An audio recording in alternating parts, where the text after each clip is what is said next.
back to the channel, and today we are going to start chapter number 8 strategic management CA inter.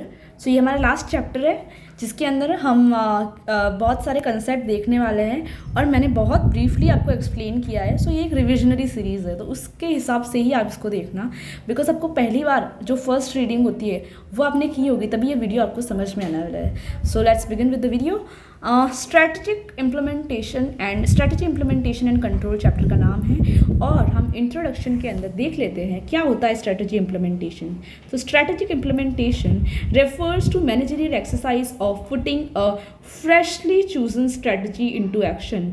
मतलब जो भी आपने managerial level के ऊपर exercise मतलब जो भी आपने प्लान बनाए होंगे उन सबको इम्प्लीमेंट करना और उसको एक एक्शन के अंदर बदलना, उसको हम बोलते हैं strategy implementation. It involves making necessary changes in organizational structure, corporate culture policies, allocation of resources, training of personnel। तो इन सब के अंदर necessary changes लाना, उसे उस तरीके से ही हम स्ट्रैटेजी को इम्प्लीमेंट कर सकते हैं। It means what it requires, मतलब स्ट्रैटेजी इम्प्लीमेंटेशन रिक्वायर्स एक्शन। कौन कौन सी एक्शन उनको चाहिए होती है ताकि स्ट्रैटेजी इम्प्लीमेंट हो सके। तो उसके अंदर पहला दिया गया है कि बिल्डिंग न्यू फैसिलिटीज़, मतलब आपको नई फैसिलिटीज़ को बिल्ड करने के लिए स्ट्रैटेजी, मतलब नई स्ट्रैटेजी बिल्ड करोगे तभी तो आपका स्ट्रैटेजी इम्प्लीमेंटेशन होगा। फिर आता है कि एडिंग न्यू डिपार्टमेंट, आपको अलग अलग डिपार्टमेंट की भी ज़रूरत पड़ेगी। Hiring and training new employees, और ये सारा जो डिपार्टमेंट है वो हम SM के अंदर कवर करते हैं। नेक्स्ट डिपार्टमेंट जो होगा लाइक हमारा ये सेकेंड वाला ये, सो इसके अंदर जो भी आपके प्रोसेसेस आने वाली है वो हम EIS के अंदर देखते हैं। Building better information system, allocation of resources, तो ये सारा यहाँ आता है। देन 6th पॉइंट जो इसके अंदर बोला है कि closing facilities, then establishing cost control measures and then changing prices structure. तो ये सारा हम स्ट्रेटेजिक मैनेजमेंट के अंदर सीखते हैं।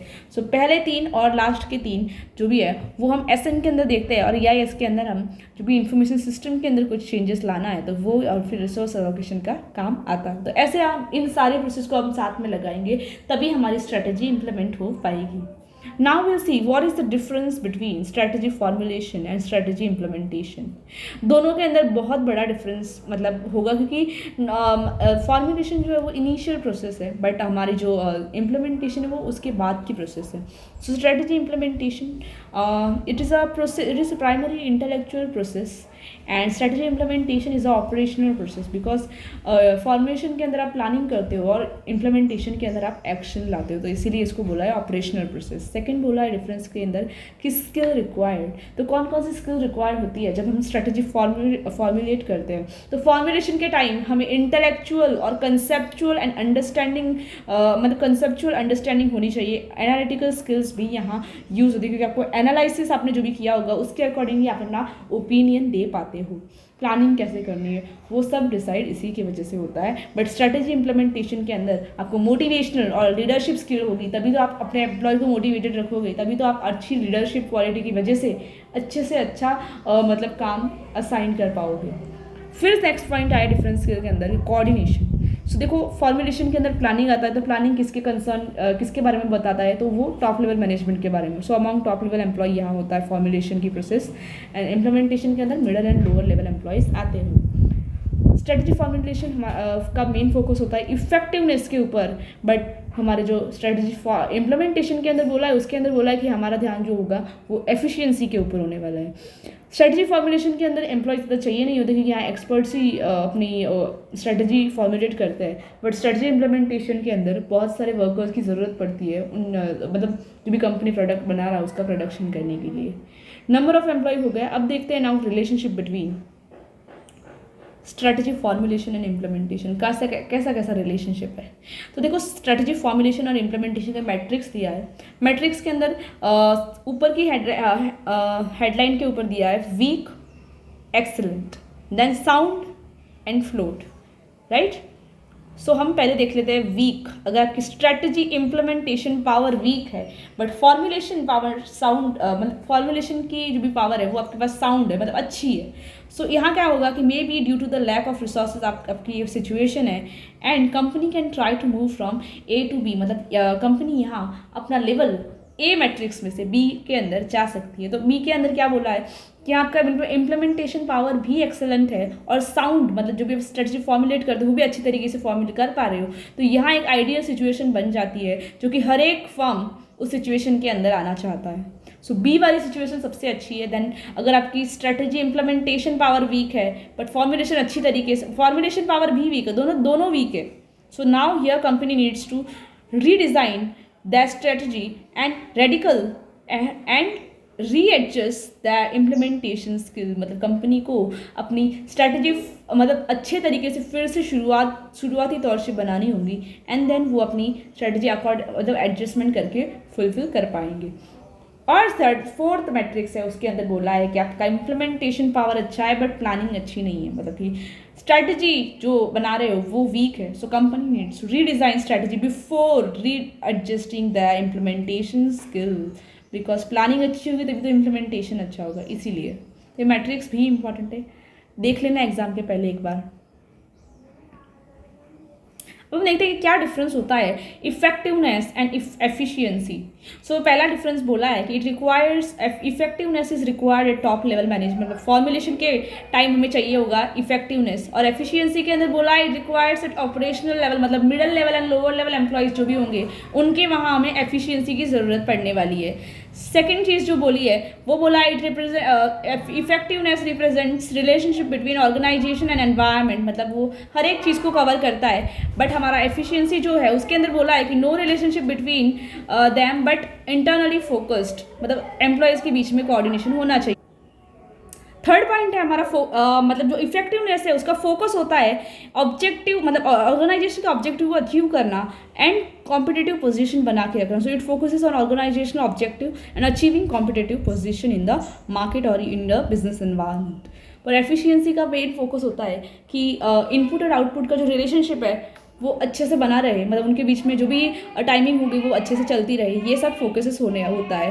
फिर बोलते हैं फोर्थ पॉइंट की concern about doing the thing right, मतलब effectiveness is concern about doing the thing right, and हमारी एफिशिएंसी जो डील करती है वो बोलती है कि doing the thing right, doing the right thing, ऐसा कुछ होगा, doing things right. Okay, efficiency is doing things right but effectiveness doing the right thing.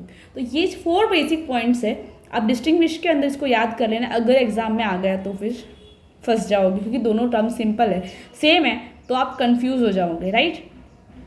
फिर हम देख लेते हैं नेक्स्ट पॉइंट हमारा क्या है। स्ट्रेटजी फॉर्मुलेशन के अंदर एक और मैट्रिक्स दिया है और स्ट्रेटजिक और ऑपरेशनल मैनेजमेंट के अंदर एक और मैट्रिक्स, मतलब दोनों के अंदर कंपैरिजन किया है। इफेक्टिव फॉर्मुलेशन है और ऑपरेशनल मैनेजमेंट एफिशिएंट है, दोनों के दोनों अच्छी सिचुएशन है। तो यहाँ ग्रोथ एंड थ्राइव, मतलब आपको ग्रो करने की पूरी प्रोसेस मतलब पॉसिबिलिटी हो सकती है, या फिर यहाँ देखते हैं कि such company is well placed and thrives it as it is achieving what it wants to achieve with efficient input output ratio. तो यहाँ कंपनी को जो चाहिए होता है वो कंपनी अचीव कर पा रही है, उनका आउटपुट इनपुट रेशियो एक आइडियल तरीके से यूज़ हो रहा है, मतलब एक अच्छा बैलेंस दोनों के बीच में है। फिर देखते हैं कि स्ट्रेटजी फॉर्मुलेशन, मतलब आपकी प्लानिंग जो है वो इनइफेक्टिव है बट आपका मैनेजमेंट जो भी है ऑपरेशनल मैनेजमेंट वो अच्छा है। तो यहाँ राइज स्लोली, मतलब कंपनी धीरे धीरे, मतलब जो भी उनकी पोजीशन है उनको धीरे धीरे वो अपनी पोजीशन को नीचे ला रही थी, मतलब नीचे गिरा रही होती है। So such company is deemed और doomed to be fail unless there is change in strategy direction. मतलब कंपनी जब तक अपनी स्ट्रैटेजी चेंज नहीं करती है तब तक उसका बिजनेस जो भी है जिस सक्सेस पे पहुंचा है उसे नीचे गिरने में वक्त नहीं लगेगा। फिर बोलते हैं कि स्ट्रेटजी फॉर्मुलेट तो अच्छी करी है आपने बट ऑपरेशनल मैनेजमेंट आपका अच्छा नहीं, इनफेक्टिव है। So such company will survive as strategic direction to ensure effectiveness is even if much input is used in to generate output। तो यहाँ कंपनी सर्वाइव कर सकती है, या कंपनी का फोकस होता है कि भाई उसे जो भी अपनी पोजीशन है उसको होल्ड करके रखना है। Such company will survive strategic direction to the ensure effectiveness in even. Okay, so यहाँ उसको नॉर्मली इसका एग्जाम्पल ले लो Vodafone, right. Second third last देख लेते हैं फोर्थ जो मैट्रिक्स है हमारा। तो फोर्थ के अंदर बोला है कि यहाँ आपके पास सब कुछ वीक ही वीक है, मतलब फॉर्मुलेशन भी वीक हो रहा है, मतलब इनफेक्टिव है एंड इनइफेक्टिव ऑपरेशनल मैनेजमेंट है। So such company is doomed to fail unless there is a change in strategic direction. तो यहाँ भी कंपनी अपनी स्ट्रेटेजी चेंज नहीं करेगी, वो बहुत शॉर्ट रन के अंदर ही अपना एग्जिस्टेंस खो बैठेगी। Now will C linkage between strategy formulation and implementation. क्या लिंकेज है? तो लिंकेज के अंदर एक आता है स्ट्रैटेजी फॉरवर्ड लिंकेज, दूसरा होता है बैकवर्ड लिंकेज। फॉरवर्ड लिंकेज जो होता है it determines future of the company और organisation, and backward region linkage जो उसके अंदर बोला है कि past strategic action also affect our decisions of the selecting the strategic choice. मतलब पिछले अतीत की जो भी आपकी डिसीजंस या एक्शंस जो होंगी वो आपके करेंटली आपके प्लान के ऊपर भी कुछ ना कुछ असर ला सकती है और वो आपकी डिसीजन को अफेक्ट कर सकती है। Now will C issues in strategy implementation. कौन कौन से इश्यूज है जो हम स्ट्रेटजी इम्प्लीमेंटेशन के अंदर देख पा रहे हैं? तो उसके अंदर पहला बोला है प्रोजेक्ट इम्प्लीमेंटेशन। मतलब प्रोजेक्ट अगर सही टाइम के अंदर पूरा नहीं हुआ तो वो भी एक टाइप का थ्रेट क्रिएट कर सकता है। फिर बोलता है procedure implementation, then resource allocation अच्छे से नहीं हुआ, तो स्ट्रक्चरल इम्प्लीमेंटेशन अच्छे से नहीं हुआ, या फिर आपने ऑर्गेनाइजेशन स्ट्रक्चर आपको लेना था एसबीओ और आपने ले लिया मैट्रिक्स, तो इसकी वजह से भी प्रॉब्लम क्रिएट हो सकती है। फंक्शनल इम्प्लीमेंटेशन, मतलब आपके फंक्शनल लेवल एम्प्लॉयज़ जो होंगे वो अच्छे से मोटिवेटेड नहीं है, अच्छे से काम नहीं कर पा रहे, तो ऑर्गेनाइजेशन को थ्रेट है, मतलब इश्यू है इम्प्लीमेंटेशन करने के लिए। देन लास्ट वन जो है वो है बिहेवियरल इम्प्लीमेंटेशन। बिहेवियरल इम्प्लीमेंटेशन के अंदर क्या होता है बेसिकली, यहाँ अपने एम्प्लॉयज़ जो होंगे उनके बीच में हायरार्की नहीं है, वो एक दूसरे को अच्छे से मतलब एक दूसरे के साथ बात नहीं कर रहे, तो इसकी वजह से भी ऑर्गेनाइजेशन को नुकसान होता है, क्योंकि मतलब एक हेल्दी एनवायरनमेंट नहीं रहता है काम करने के लिए। सो यार ये सारे इश्यूज थे हमारे इम्प्लीमेंटेशन के अंदर। अब हम देखते हैं कि हमारे इम्प्लीमेंटेशन नहीं है, फॉर्मुलेशन के अंदर हो सकता है इश्यूज। ओके राइट था, ये इश्यूज स्ट्रेटजी इम्प्लीमेंटेशन ही है, फॉर्मुलेशन के अंदर कोई इश्यूज बताए नहीं, इम्प्लीमेंटेशन के अंदर ही दिया है। सो इम्प्लीमेंटेशन के अंदर बोला है आपको कि ये सारे इश्यूज जो कॉमन है, बट मैनेजमेंट की इश्यूज जो अलग होते हैं with respect to strategy implementation, तो वो कौन कौन से इश्यूज है तो वो हम देख लेते हैं। तो पहला बोला है एस्टैब्लिशिंग एनुअल ऑब्जेक्टिव। तो पूरे साल का ऑब्जेक्टिव डिसाइड करना भी मैनेजमेंट के लिए एक बहुत बड़ा क्वेश्चन आके बन जाता है। सो अच्छे से अच्छा प्लान डिज़ाइन करना, and then devising the policies, मतलब पॉलिसी को अच्छी तरीके से ध्यान में रख के उसको काफ़ी बार क्या होता है कि ऑर्गेनाइजेशन पॉलिसीज़ को बनाते समय बहुत सारी चर्चाएं होती है, बहुत सारे एस्पेक्ट जो ध्यान में रखा जाता है। सो डिवाइसिंग पॉलिसीज़ का मतलब होता है कि कंपनी को पॉलिसीज़ बनाते समय बहुत सारी अजम्पशंस भी रखने पड़ते हैं, और वो सारी मतलब वो थ्रेट की सिचुएशन को भी उनको ध्यान में रख के अपनी पॉलिसी बनानी पड़ती है। थर्ड बोला है चेंज इन ऑर्गेनाइजेशन स्ट्रक्चर। फिर आता है allocating resources, then hiring employees and training them. So उनको ट्रेनिंग प्रोवाइड करना भी एक इशू हो जाता है। काफ़ी बार क्या होता है ट्रेनिंग का खर्चा बहुत होता है, ऑर्गेनाइजेशन के पास इतने पैसे नहीं हुए तो वो अपने एम्प्लॉयज़ को ट्रेन भी नहीं कर पाते, और इसकी वजह से ऑर्गेनाइजेशन के अंदर प्रोडक्शन प्रोसेस के अंदर भी फिर इतना ही हमें इफेक्ट देखना मिलता है। बिल्डिंग स्ट्रैटेजी सपोर्टिंग कल्चर, मतलब अपनी स्ट्रैटेजी को इम्प्लीमेंटेशन करने के लिए अच्छे से अच्छा कल्चर डेवलप करना भी कंपनी के लिए एक बड़ी कंसर्न बन सकती है, क्योंकि हर एक एम्प्लॉयज़ एक ही कम्युनिटी से बिलोंग नहीं करता, अलग अलग जगह से वो आते हैं, तो उनके कल्चर को भी प्रमोट करना, उनके कल्चर को अप्रिशिएट करना, ये भी एक बड़ा इशू मतलब बड़ी बात होती है। सो उसको भी मैनेज करना पड़ता है। देन नेक्स्ट इशू आपका आ सकता है मिनिमाइजिंग रेजिस्टेंस टू चेंज। मतलब काफ़ी सारे एम्प्लॉय ढीठ होते हैं, वो चेंज करना ही नहीं चाहते, उनको जो भी वो समझो मैनुअल वर्क कर रहे हैं उसके अंदर उनको खुशी होती है, मतलब उनको लगता है भाई हम अगर अपडेट करते जाएंगे खुद को तो बार बार ट्रेनिंग लेनी पड़ेगी, बार बार अपने जो भी मतलब पुराना नॉलेज है उसको निकाल के नए को अडॉप्ट करना, मतलब मेहनत ज़्यादा लगेगी। इसकी वजह से पीपल क्या होते हैं ऑर्गेनाइजेशन के अंदर, वो अपना चेंज मतलब बदलाव नहीं चाहते, वो जो है वो बोलते हैं कि करंट सिचुएशन के अंदर ही जी लो, राइट। सो ये सारे चैलेंजेस हो सकते हैं मैनेजमेंट के सामने अपने एम्प्लॉयज़ को मतलब सुधारने के लिए वो ये सारी प्रॉब्लम को फेस करते हैं जब हमारी स्ट्रेटजी इम्प्लीमेंट होती है। Now will C strategic changes, कौन कौन से स्ट्रेटजी के अंदर चेंज आ सकता है। सो स्ट्रेटेजिक चेंजेस के अंदर बोला है कि स्टेप्स इनिशिएटिंग स्ट्रेटेजिक चेंज। पहला बोला है कि recognising the need for the change, मतलब आपको पहले देखना होगा कि आपको क्या ज़रूरत है कि जिससे आपको चेंज लाना चाहिए, तो वो रिकग्नाइज कर लो पहले। सेकेंड बोला है कि create a shared vision to manage change, मतलब आपको एक ऐसा विजन क्रिएट करना होगा ताकि हम उस चेंज को मेजर कर पाए। फिर बोला है कि इंस्टीट्यूशनलाइज द चेंज, मतलब चेंज को मैनेज करने के लिए आपको अलग अलग डिपार्टमेंट रखने होंगे, जो भी हमारी नेसेसरी रिसोर्सेज होंगे वो जमा करनी होगी। तो इस तरीके से आप स्ट्रेटजी चेंज ला सकते हो। देन हम देखते हैं कि कर्ल लेविन्स मॉडल ऑफ चेंज, उन्होंने क्या बोला था, उन्होंने कैसा मॉडल बनाया था। तो उन्होंने पहले बोला कि आप अचानक चेंज मत लाओ, पहले क्या करो, अनफ्रीजिंग द सिचुएशन, मतलब अपनी सिचुएशन जो भी आप करंट सिचुएशन उसको स्टेबल ही रखो, मतलब उसके बाद कोई इंप्रूवमेंट मत लाओ। एम्प्लॉयज़ को इतना मजबूर कर दो कि उनको खुद को लगे कि अब हमें नया चेंज लाना चाहिए। सेकेंड बोला है कि चेंजिंग द न्यू सिचुएशन, तो इसके अंदर आप एम्प्लॉयज़ को मतलब कंप्लाइंस, मतलब आपको रूल्स एंड रेगुलेशन बना दोगे कि अगर इसका कॉम्प्लीमेंट नहीं हुआ तो हम ये पेनल्टी लगा देंगे। फिर आइडेंटिफिकेशन, मतलब अच्छे से अच्छे बिजनेस अपॉर्चुनिटीज़ को आइडेंटिफाई करने के लिए अप्रिशिएट करो। देन आता है इंटरनलाइजेशन। तो ये सारी प्रोसेस जो है वो हमारी आती है सेकंड फेज़ के अंदर, जहाँ हम एम्प्लॉयज़ को इस वे के अंदर ढाल देते हैं कि अब वो नए बिजनेस एनवायरनमेंट को अडॉप्ट कर सकें, नई नई टेक्नोलॉजी के साथ डील कर सकते हैं। फिर आता है कि रीफ्रीजिंग, तो यहाँ फ्लेक्सिबिलिटी आ जाती है, मतलब जो एम्प्लॉयज़ चेंज होना नहीं चाहता उसको निकाल दो, और जो एम्प्लॉयज़ अपने आप को खुद को नई टेक्नोलॉजी के साथ लेके चलना, आगे बढ़ना चाहता है, तो उन सबको मोटिवेट करो, उनको इंसेंटिव्स दो। तो ये सारे 3 फेजेस आते हैं। तो पहला क्या बोला कि अनफ्रीजिंग द सिचुएशन, मतलब जो भी करंट सिचुएशन, जो भी करंट प्रॉब्लम उसको स्टेबल रखो, मतलब वो प्रॉब्लम एम्प्लॉयज़ को फेस होने दो। फिर बोल रहा है कि चेंजिंग अ न्यू सिचुएशन, मतलब अब एम्प्लॉय को खुद को अंदर से फीलिंग आती है कि भाई अब बिजनेस को हमें अच्छी तरीके से अपडेट करना चाहिए, तब आपको अपडेट करना है। लास्ट फेज के अंदर बोला है रीफ्रेजिंग, मतलब अब फ्लेक्सिबिलिटी आ चुकी है, और यहाँ जो एम्प्लॉय चेंज नहीं होना चाहते उनको निकाल दो, एंड जो चेंज होना चाहते हैं उनको अप्रिशिएट करो।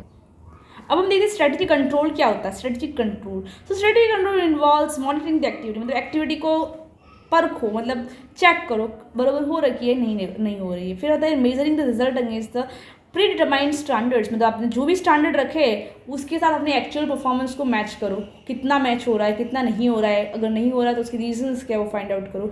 फिर 4th पॉइंट बोला है कि analysing and correcting deviation as necessary, मतलब analysing the correcting deviation as necessary, मतलब आपको कितना लगता है कि आपको चेंज करना चाहिए अपनी एक्शन को, ताकि हमें हमारा जो भी प्री डिटरमाइंड गोल था उसके अकॉर्डिंग हम जा सकें। दैन अडॉप्टिंग द सिस्टम, मतलब अडॉप्टिंग द सिस्टम, मतलब सिस्टम को अच्छे तरीके से फॉलो करना, राइट।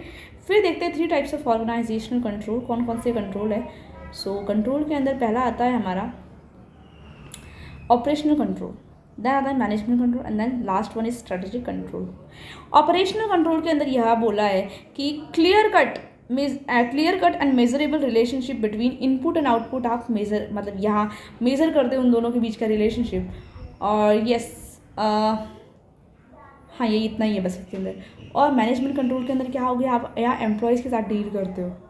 सो हर एक अलग अलग डिपार्टमेंट के अंदर जो भी एक्टिविटीज़ हो उनको एक दूसरे डिपार्टमेंट के साथ कंपेयर करना। सो concern with the integrated activities of a complete department, और हर एक डिपार्टमेंट के अंदर अच्छी से अच्छी निगरानी रखना, ये भी काम होता है मैनेजमेंट कंट्रोल का। देन आता है 3rd वन जो कि स्ट्रेटेजी कंट्रोल। स्ट्रेटेजी कंट्रोल के अंदर बोला है कि process of evaluation strategy formulation, मतलब process of evaluating strategy formulated and implemented as change in model, मतलब चेंजेस आर मेड। सो आपको यहाँ देखना है अपनी जो भी स्ट्रेटजी बनाई है उसको चेक करते रहना है बार बार, और वो इम्प्लीमेंट हो रही है कि नहीं, उसके अंदर नेसेसरी चेंजेस हुए कि नहीं, ताकि हमारे स्ट्रेटजी इम्प्लीमेंट हो सके।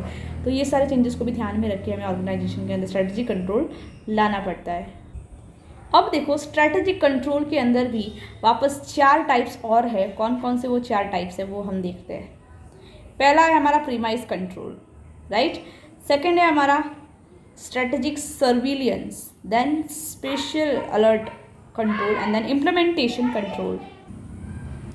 Premise control पहले देख लेते हैं। Strategies are based on certain assumptions with respect to environment in which they are operated. So यहाँ कुछ ना कुछ assumptions आप यूज़ करते हो। पहला होता है environmental factor, आप ध्यान में रख के assumption लेते हो, और सेकंड इंडस्ट्रियल फैक्टर को ध्यान में रख के आप assumption लेते हो, और उसके बेस्ड आप स्ट्रेटजी बनाते हो। सो ऑब्वियसली अगर assumption के ऊपर आप अपना डिसीजंस ले रहे हैं कुछ ना कुछ तो गड़बड़ होने ही वाली, क्योंकि assumptions are not always be perfect, right. So इसके ऊपर हम पूरा डिपेंडेंट नहीं हो सकते, बट रेफरेंस की तरह ले सकते हैं। फिर आता है स्ट्रेटेजिक सर्विलियंस। तो स्ट्रेटेजिक सर्विलियंस के अंदर आप इसके अंदर बोला है कि unfocused and involves general monitoring of the environment and sources of the information and it links the financial newspaper, business magazines etcetera. तो यहाँ हम उसके अकॉर्डिंगली कंट्रोल करवाते हैं, मतलब दूसरों की इन्फॉर्मेशन देख लो, वो हमारा कॉम्पिटिटिव जो भी ऑर्गेनाइजेशन होगा वो क्या कर रहा है, उसके अकॉर्डिंग अपने ऑर्गेनाइजेशन की स्ट्रेटेजी करना। तो ये सारा ही आता है। फिर स्पेशल अलर्ट कंट्रोल, मतलब अब अगर आपको स्ट्रेटेजी कंट्रोल के ऊपर पूरा का पूरा अच्छी तरीके से कंट्रोल लाना है, तो अब controls are set for unexpected events like natural calamities, changes in government policies etcetera. तो उसके लिए भी आप अपने आप को प्रिपेयर करके रखो। Crisis team handles the many uncertainties which happens, right. So जो भी अनसर्टनिटी हैपन उन सबको क्राइसिस टीम हमारी हैंडल कर लेगी। लास्ट में आता है इम्प्लीमेंटेशन कंट्रोल। इम्प्लीमेंटेशन कंट्रोल के अंदर बोला है it is assess the need for change, मतलब वो change in what, change in overall strategy as per the unfolding event, मतलब उसको वो ये चेक कर देगा हमें ये चेंज क्यों लाना चाहिए। देन रिजल्ट ऑफ स्ट्रेटेजी क्या हो रही है, उसके अकॉर्डिंगली हमें चेंज करना पड़ता है। देयर आर 2 बेसिक फॉर्म जिसके अंदर बोला है कि एक होता है मॉनिटरिंग, मतलब स्ट्रेटेजी को आप क्या करो, मॉनिटरिंग द स्ट्रेटेजी। यहाँ बोला है कि सिंपल मॉनिटर करना आपको, एंड दूसरी स्ट्रेटेजी ये है कि माइलस्टोन द रिव्यू। मतलब यहाँ क्या बोला है कि segregation of the activities required for strategy implementation in terms of firm and in terms of time and resources। मतलब आपको कुछ एक्शंस को कुछ इस तरीके से डिवाइड करना है जहाँ हमारा क्या टाइम और रिसोर्स दोनों को हम अच्छी तरीके से ध्यान में लेके अपने स्ट्रेटेजी इम्प्लीमेंट कर पाए, राइट। तो ये सारे हमारे 4 फेज हमने देख लिए कौन कौन से स्ट्रेटेजी कंट्रोल के अंदर, premise control, strategic surveillance, special alert control and then implementation control. Now will see strategic audit. Strategic audit क्या होता है? स्ट्रैटेजिक ऑडिट के अंदर बोला है it is an examination and evaluation of strategic management process within the organisation.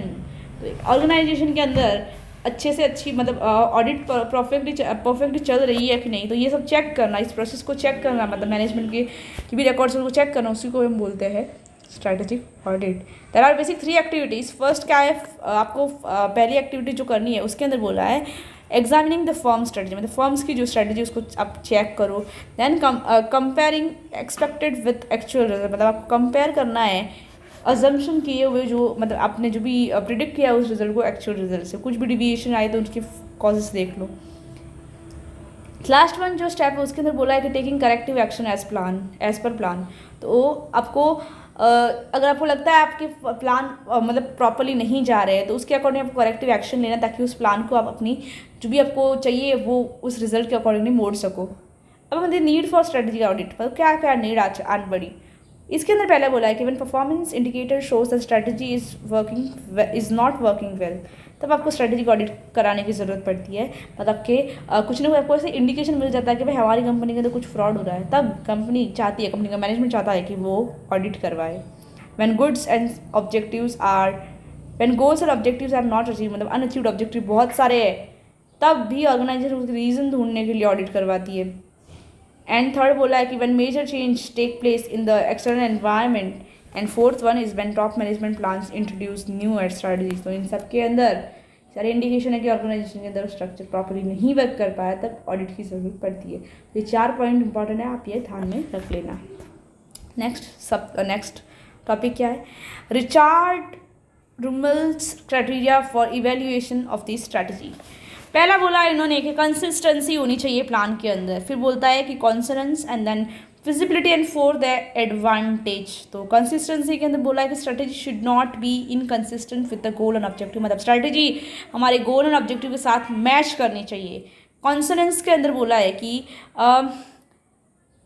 To examine set of trends as well as individual trends in auditing strategy, मतलब आपको set of trend मतलब बहुत सारे trends को भी साथ में analyse करना, और इंडिविजुअल जो भी ट्रेंड्स है वो भी देख के आपको अच्छे से अच्छी स्ट्रेटेजी को ऑडिट करवाना है। देन फिजिबिलिटी के अंदर बोला है to examine the whether strategy implemented in physical and financial and HR of the organisation, financial and HR of the, देखना है कि स्ट्रेटेजी इंप्लीमेंट करते समय कौन कौन से मतलब डिपार्टमेंट शामिल होते हैं, वो सब देख लेना। एंड एडवांटेज के अंदर आपको रिसोर्स स्किल एंड पोजीशन के बारे में ध्यान रखना है। Now reasons why strategy evaluation और audit is more difficult today, क्यों क्या रीजन हो सकती है जिसकी वजह से ऑडिट अच्छी तरीके से मतलब करना पॉसिबल नहीं है। So dramatic increase in the environment complain complexity, increasing difficulty in the mandatory future तो पहला जो रीज़न है उसके अंदर बोला है कि dramatic increase in environment complexity, मतलब कॉम्प्लेक्सिटी जो भी है एनवायरमेंट की कॉम्प्लेक्सिटी वो ज़्यादा से ज़्यादा बढ़ चुकी है और ऑडिट करवाना पॉसिबल नहीं, क्योंकि ऑडिटर को अपना जो भी हम बोलते हैं ना कि 100 मतलब ट्रू एंड फेयर व्यू मिलता है, ना कि एकदम परफेक्ट वो मतलब 100% श्योरिटी नहीं मिलती है। Increase in difficulties in predicting future, मतलब फ्यूचर इज अनसर्टेन, सो हम एकदम बोलते हैं ना परफेक्टली हम उसको प्रेडिक्ट नहीं कर पाते, इसकी वजह से भी ऑडिटर के ऊपर थ्रेट आ सकता है। फोर्थ बोला है कि rapid rate of observance of even the best plan, मतलब आपकी टेक्नोलॉजी बहुत आउटडेटेड हो चुकी है और आप लेटेस्ट टेक्नोलॉजी के साथ डील नहीं कर पा रहे या फिर आप अफोर्ड नहीं कर सकते आपकी कंपनी। देन फोर्थ पॉइंट देखा है increase in number of variable in output, मतलब इन एनवायरनमेंट, मतलब बहुत सारे चेंजेस एनवायरनमेंट के अंदर हो चुके हैं। Then fifth one is that decreasing the time spend for which planning can be done certainly. Okay, so आपको क्या करना है कि आपकी जो प्लानिंग है तो उसका टाइम स्पेंड अगर कम हो रहा है तो उसकी वजह से भी काफ़ी बार हमें ऑडिट करने का मतलब मुश्किल हो जाती है।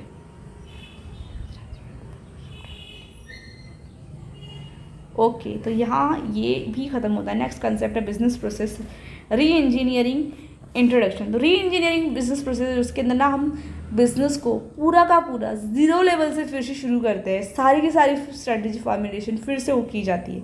Now business process is a set of logically related task और activities to achieve objectives.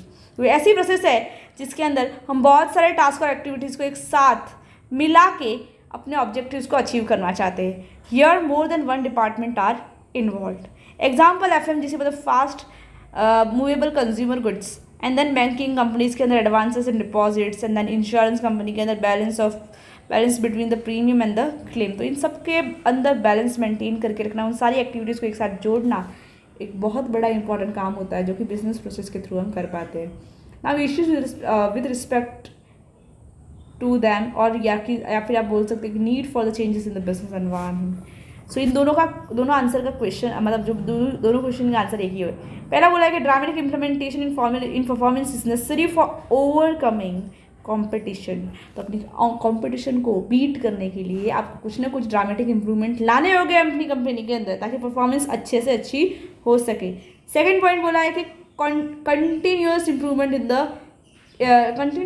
Is lacking in the company. में कंपनी अपने आप को इम्प्रूव करने के अंदर कहीं ना कहीं कम पड़ रही है, तब भी आपको इशू क्रिएट हो सकता है बिजनेस प्रोसेस को फॉलो करने के लिए। देन फोर्थ पॉइंट बोला है कि process needs also needs to be managed along with the components, and then fourth focus on using operational excellence in marketplace।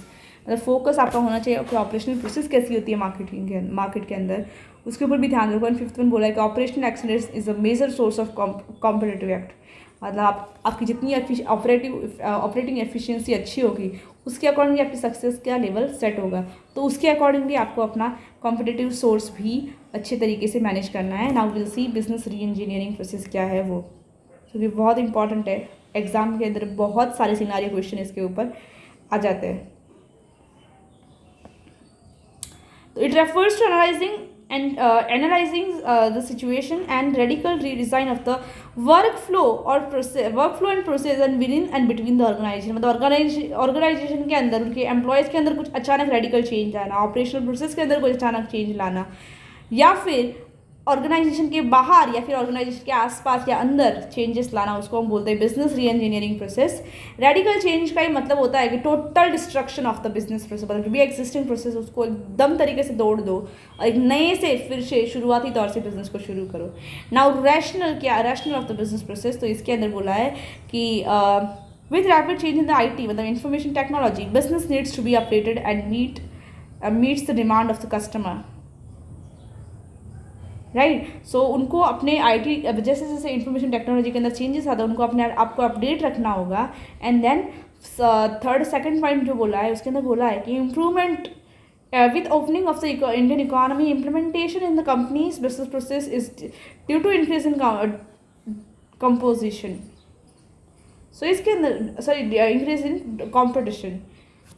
तो जैसे जैसे इंडिया की इकोनॉमी ओपन हुई 1991 की जो लिबरलाइजेशन पॉलिसी जो थी, लिबरलाइजेशन, प्राइवेटाइजेशन, ग्लोबलाइजेशन, उनकी वजह से कंपनीज़ के अंदर बिजनेस प्रोसेस को अच्छे तरीके से फॉलो कर पाना भी शुरू हो गया था। And then customers are demanding new product so that it can find new supplier to meet that demand. तो अगर कंज्यूमर्स को अच्छे अच्छे वैरायटी वाले गुड या प्रोडक्ट चाहिए तो आपके बिजनेस को भी फिर ऐसे सप्लायर के साथ कॉन्टैक्ट रखना पड़ेगा। Now will see our next concept that is element of the business process. कौन कौन से बिजनेस प्रोसेस के एलिमेंट है? पहला है कि re engineering and begins with the functional rethinking. मतलब एकदम शुरुआत से रीथिंकिंग प्रोसेस आपको लानी है, मतलब एकदम शुरुआत से सोचना शुरू करना है, फंडामेंटल मतलब एकदम बेस लेवल से। सेकेंड बोला है कि re engineering involves radical redressing the process, मतलब आपको यहाँ प्रोसेस को रीडिज़ाइन करना है। एंड देन थर्ड फेज आता है री engineering aims at achieving the dramatic improvement in process. मतलब इम्प्रूवमेंट इन प्रोसेस के अंदर बोला है कि आपको मतलब जो भी आपकी गलतियाँ है उनको सुधार के अच्छे से अच्छे प्रोसेस को अडॉप्ट करना है। तो ये सारे तीन हमारे एलिमेंट्स थे बीपीआर मतलब बिजनेस प्रोसेस री इंजीनियरिंग। कौन कौन से? Re engineering begins with the fundamental thinking, re engineering begins with the involve radical redressing of process, and then re engineering aims at achieving dramatic improvement in process. Yes. फिर आपका आता है कि generic business process, जिसके अंदर दिखा है हमें बोला है कि it is a process with respect to development and delivery of the product and services. And इसके अंदर हम बहुत सारे फेज देखते हैं, जैसे कि यहाँ रिसर्च होती है प्रोडक्ट के ऊपर, रीडिज़ाइन होती है प्रोडक्ट की, री इंजीनियरिंग और मैन्युफैक्चरिंग होती है, एंड देन लाता है लॉजिस्टिक, जिसके अंदर हम रॉ मटेरियल कैसे मतलब हमें रॉ मटेरियल कैसे मिलेगा, हम उसको कैसे प्रोसेस करेंगे, ये सारी प्रोसेस हम क्या आते हैं? Product delivery and development of the product and services.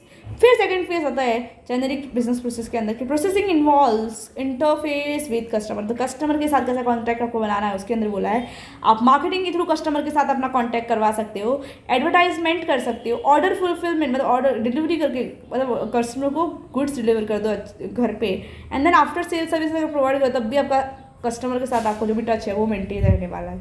Third process है process compromising of the management activities. तो इसके अंदर स्ट्रेटजी को फॉर्मुलेट कर, then planning and budgeting and human resource management, and then fourth आता है बिल्डिंग इंफ्रास्ट्रक्चर।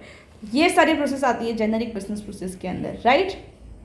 प्रोडक्ट को develop करो, देन इन्वॉल्व्स इंटरफेस में कस्टमर के साथ कॉन्टैक्ट, एंड देन आपको बताता है कि मैनेजमेंट की एक्टिविटीज़ को आप किस तरीके से डिफाइन करते हो, किस तरीके से अरेंज करते हो। Now will C implementation of the business process. तो इम्प्लीमेंटेशन के अंदर बोला है कि पहले डिफाइन करो अपने ऑब्जेक्टिव्स को, अपने ऑब्जेक्टिव को आइडेंटिफाई करो और फिर उसको एक तरीके से डिफाइन करके आपको एक प्लान बनाना है। देन बोला है कि identify the customer and determine that needs. मतलब कस्टमर भी तो आइडेंटिफाई करना, उसकी क्या ज़रूरत है उसको भी ध्यान में लो। मतलब आप प्रोडक्शन कर रहे हो कुछ ऐसे प्रोडक्ट और कस्टमर को चाहिए नहीं तो आपका प्रोडक्ट तो फेल ही होने वाला है। तो उसके ऐसी सिचुएशन ना क्रिएट हो, इससे अच्छा आप पहले रिसर्च कर लो। Then customer and that profile, obviously customer की क्या ज़रूरत है, उसका स्टेटस क्या है, उसके अकॉर्डिंगली गुड्स एंड सर्विसेज को डिलीवर करना है। Then study the existing process, मतलब एग्जिस्टिंग प्रोसेस को अच्छे से अच्छी तरीके से समझ लो ताकि बाद में हम इम्प्लीमेंट कर पाए। देन आता है formulating and redesign the process plan. मतलब आप फॉर्मुलेट करना है अपना जो भी नया करंट प्लान आप जो बनाया है उसको फॉर्मुलेट करने की तैयारी कर दो। एंड लास्ट में आता है इम्प्लीमेंट द रीडिज़ाइन प्रोसेस। मतलब अब प्लान तो बना लिया, अब उसको एग्जीक्यूट भी तो करना पड़ेगा, तो इसके लिए आप रीडिज़ाइन प्रोसेस को इम्प्लीमेंट कर दो। Now will see role of ITR in business process. Information technology का जो भी रोल है in business process reengineering के अंदर क्या रोल है। So impact of IT system, पहला बोला है कि कंप्रेशन ऑफ टाइम। सो इसके अंदर क्या है, तो कंप्रेशन ऑफ टाइम मतलब टाइम लिमिट जो होगी वो यहाँ आ जाती है। तो इम्पैक्ट IT सिस्टम का ये होता है कि वो टाइम लिमिट आपकी प्रोसेस को जो भी आपको फुलफिल करना है वो यहाँ आ जाता है। देन सेकंड पॉइंट बोला है कि overcoming of restriction of geography and distance. मतलब अब आप अच्छी तरीके से अगर आप IT का यूज़ कर रहे हो तो जो भी कस्टमर जो होगा उसको वर्ल्ड के किसी भी कोने में सामान मंगाना है तो वो ऑनलाइन ऑर्डर कर सकता है। देन थर्ड पॉइंट बोला है कि रीस्ट्रक्चरिंग ऑफ रिलेशनशिप। मतलब आप बिजनेस को अच्छे तरीके से आप शुरुआत कर रहे हो नई तरीके से, आपके रिलेशनशिप भी आप अच्छे से इंप्रूव होंगे, नए रिलेशनशिप बनेंगे कस्टमर के साथ। देन हम देखते हैं वैल्यू प्रोवाइडेड बाय आईटी, मतलब कौन कौन से वैल्यूज़ आईटी प्रोवाइड करता है। इसके अंदर पहला होता है efficiency, then effectiveness and then innovation. तो ये तीनों वैल्यूज़ हमें पता चलती है with the help of IT system. Now will see how BPR is different from other effort on improving the organisation efficiency. कैसे वो अलग है सबसे, तो बोला है कि डिसकंटिन्यूस थिंकिंग, मतलब आपको अपनी जो भी पुरानी थिंकिंग है उसको आप बंद कर देना है, क्योंकि वो प्रॉफिट मेकिंग नहीं है, वो लॉस में ऑर्गेनाइजेशन को फेस करवा रही है, तो अब उसको आप बंद कर दो। सेकेंड बोला है कि यूज़ ऑफ आईटी, मतलब आईटी का परफेक्ट इस्तेमाल करो, जो भी सॉफ्टवेयर है उनको इंस्टॉल करके लगा लो ऑर्गेनाइजेशन के अंदर, अच्छे से अच्छी प्लानिंग करो, अच्छे से एक्सपर्ट को अपॉइंट करो। देन बोला है reengineering start with the process but there are no end of the process, so there is no end of the process, मतलब आप रीस्ट्रक्चरिंग प्रोसेस चालू कर सकते हो, उसका कोई एंड नहीं है, क्योंकि बिजनेस एनवायरनमेंट चेंजेबल है, उसको चेंज के साथ अपने आप को अपडेट करना पड़ता है। BPR efforts involves massive change in organisation, मतलब काफ़ी बार सिचुएशन अनसर्टन है तो ऑर्गेनाइजेशन के अंदर बहुत बड़ा चेंजेस भी आ सकता है। सो ये सारे चेंजेस हमारे यहाँ होते हैं। Now will C problems in BPR, कौन कौन से प्रॉब्लम्स है बीपीआर के अंदर। तो पहला बोला है कि not all the companies are ready for radical changes, मतलब काफ़ी सारी कंपनीज के अंदर कैपिटल कम है, फंड कम है, तो वो चेंजेस कैसे कर पाएगी, कैसे नई टेक्नोलॉजी के लिए पैसे स्पेंड कर पाएगी, तो ये भी एक प्रॉब्लम हो सकती है। सेकंड बोला है कि it disturbs the hierarchy of the functional structure and other structure, तो हर एक स्ट्रक्चर के अंदर आप चेंजेस ला रहे हो तो उस चेंज को अडॉप्ट करने के लिए उसके पास इतनी एबिलिटी तो होनी चाहिए। देन बोला है कि many create resistance from employ, मतलब एम्प्लॉय इनकार कर देते हैं चेंज को अडॉप्ट करने से, तब प्रॉब्लम हो सकती है बीपीआर को इम्प्लीमेंट करने के लिए। फिफ्थ बोला है, फोर्थ बोला है involve significant time and expenses, obviously time तो लगेगा और उसके साथ एक्सपेंस बढ़ जाएंगे, क्योंकि अब आप डिज़ाइन कर रहे हो, रीस्ट्रक्चर कर रहे हो, तो इसकी वजह से सब कुछ चीज़ ज़्यादा नहीं चाहिए, सब कुछ रिसोर्सेस नहीं चाहिए, एक्सपर्ट्स को फिर से बुलाओ, एम्प्लॉयज़ को फिर से हायर करो वगैरह वगैरह। फिफ्थ पॉइंट बोला है loss of revenue during the transition period, मतलब जब भी आप रजिस्ट्रेशन प्रोसेस करते हो तो उसके उस पीरियड के अंदर आपकी रेवेन्यू तो चली जाएगी, क्योंकि प्रोडक्शन प्रोसेस ही रुक जाएगी ना उसके अंदर, तो प्रोडक्शन कैसे होगा, तो फिर प्रोडक्शन नहीं होगा तो फिर सेल कैसे होगा। सिक्स्थ पॉइंट है if target is not set properly then re-engineering effort may turn out to be turn out to be fail, मतलब आपने अच्छी तरीके से प्लानिंग नहीं की तो, या फिर आपने अच्छी तरीके से री इंजीनियरिंग प्रोसेस को अडॉप्ट नहीं किया, समझा नहीं, तो फिर हो सकता है आपके बिजनेस को परमानेंटली बंद करवा दे, राइट। सो इन सारी प्रॉब्लम को फेस करके अच्छे तरीके से टैकल करके ही हम एक अच्छी से अच्छी बिजनेस प्रोसेस री इंजीनियरिंग को इम्प्लीमेंट कर पाते हैं। Now we'll see central thrust of BPR. So BPR के अंदर पहला बोला कि BPR aims at reducing the cycle time of the business process by first बोला है eliminating the unwanted steps, मतलब जो स्टेप ज़रूरी नहीं है उन सब स्टेप को हटा दो, मतलब जो भी प्रोसेस आपको लगता है कि वो बार बार रिपीट होती जा रही है और एम्प्लॉयज़ के एफर्ट्स वेस्ट जा रहे हैं, तो उन सारी प्रोसेस को हटा दो बीच में से।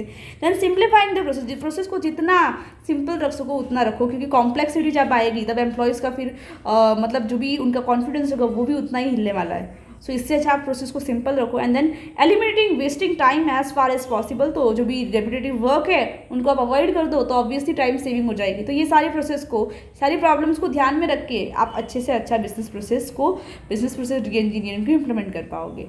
नाउ विल सी बेंचमार्किंग, नया कंसेप्ट है बेंचमार्किंग। सो ये भी एग्ज़ाम के अंदर आने की पूरे चांसेस हो सकते हैं। और डायरेक्टली क्वेश्चन ना आए बट आपको ऐसे हिंट दे देंगे, भाई एक ऐसी प्रोसेस है जिसके अंदर क्या है कि standard point of reference against which things में बी कंपेयर्ड, एंड एक ऐसा स्टैंडर्ड होता है जहाँ हम एक स्टैंडर्ड सेट कर देते हैं और उसके अकॉर्डिंग हम अपने मतलब अपनी परफॉर्मेंस उसको मैच करते हैं, मतलब उसको कंपेयर करते हैं। मतलब समझो एप्पल का आईफोन है तो उस आईफोन को हम अपना एक आइडियल मान लेते हैं और फिर हम बना रहे समझो सैमसंग का फ़ोन, नॉर्मल फ़ोन जो कि इतना एडवांस नहीं है, तो अपने फ़ोन को और से और इम्प्रूव करते हो और आप उसको फिर आईफोन के साथ कंपेयर कर दो, क्योंकि आईफोन एक बेंचमार्क बन चुका है आपके लिए, एक अच्छी से अच्छी स्टैंडर्ड को सेट करना, तो उस स्टैंडर्ड को बोलते हैं बेंचमार्किंग। तो अपने करंट रिजल्ट को अपने स्टैंडर्ड से मैच करना, और वो मैच हो रहा है कि नहीं कंपेयर करना, उस प्रोसेस को बोलते हैं benchmarking. So it refers to standard और point of reference against which the things may be compared, measured and judged. It is a process of setting goals, measuring the productivity and based on industry best practice, मतलब industry की best practice के according उसको जज करना. ये process को बोलते हैं benchmarking. Now objective of benchmarking, क्या ऑब्जेक्टिव हो सकते हैं बेंचमार्किंग के? तो बेंचमार्किंग का ऑब्जेक्टिव के अंदर पहला बोला है कि improvement in the product development, मतलब प्रोडक्ट को एक अच्छे तरीके से डेवलप कर पाओ. देन प्रोडक्ट डिस्ट्रीब्यूशन, मतलब अच्छे तरीके से प्रोडक्ट को डिस्ट्रीब्यूशन को, उसके अंदर भी आप बेंचमार्क हासिल कर सकते हो. किस तरीके से? अगर आपकी डिलीवरी अच्छी है और प्रोडक्ट की क्वालिटी अच्छी है, डिलीवरी फास्ट है, तो ये आपकी बेंचमार्किंग हो सकती है सब, राइट. बट बेंचमार्क के अंदर आपको सबसे अच्छा रहना है उसके अंदर, उस प्रोसेस के अंदर.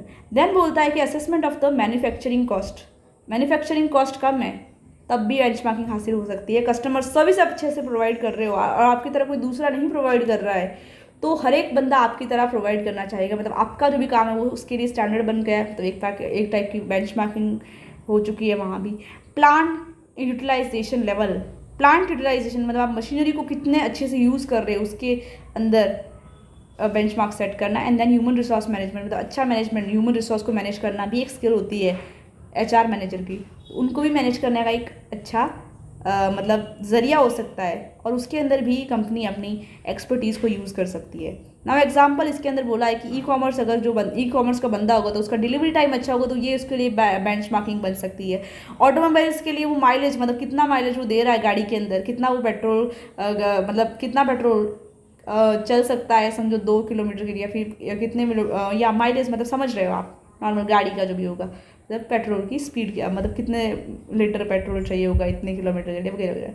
मैन्युफैक्चरिंग कंपनी है तो उसको मैन्युफैक्चरिंग कॉस्ट के ऊपर ध्यान देना होगा, जितनी कॉस्ट कम उतना बेंचमार्किंग ज़्यादा अच्छा होगा. थर्ड बोला है कि रेस्टोरेंट और अगर हेल्थ का इंडस्ट्री है तो उसके अंदर उनको वेटिंग टाइम, तो वो कितना वेट करवा रहे हो कस्टमर को या फिर पेशेंट को, तो उसके अकॉर्डिंगली बेंचमार्किंग सेट होती है. तो ये सारे एरियाज है, और ये एग्जांपल ना इंपॉर्टेंट है. काफ़ी बार आपको एग्जांपल क्या बोलते हैं एग्जाम के अंदर, give examples of benchmarking.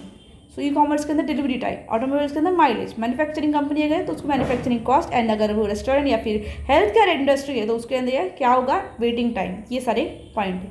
Now अब बेंचमार्किंग देख तो लिया कि ऐसे ऐसे मतलब प्रोसेस होती है, बट उसका स्टेप क्या है? तो स्टेप के अंदर पहले बोला है कि इसका स्टेप का एक शॉर्टकट है ICICI. कौन सा शॉर्टकट है?